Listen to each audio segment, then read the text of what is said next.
Wo ist unsere Lilifee? Hat jemand etwas gehört? Mit ihr ist jeden Tag ein Hit, auch wenn's gar nichts zu feiern gibt. Ist sie zufrieden? Ist sie gesund?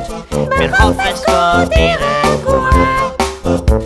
Ich hasse noch, sie wohnt nicht mehr da, hat sie uns jetzt verloren.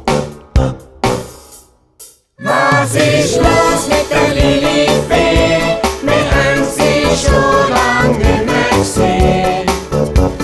Trägt sie echtes Geheimnis mit sich mit und zeigt uns nicht. Wir können's wirklich nicht verstehen.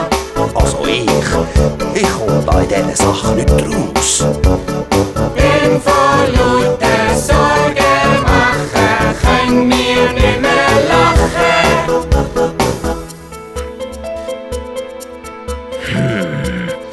Ich finde, irgendjemand sollte sie suchen. Wir könnten doch die beiden Mäuse schicken, Cindy und Clara. Das ist eine gute Idee! Oh ja! Was ist los mit der Lilifee? Wir haben sie schon lange nicht mehr gesehen.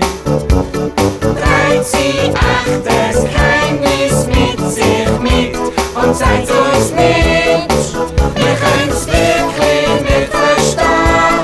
Also ich komm da in dieser Sache nicht raus.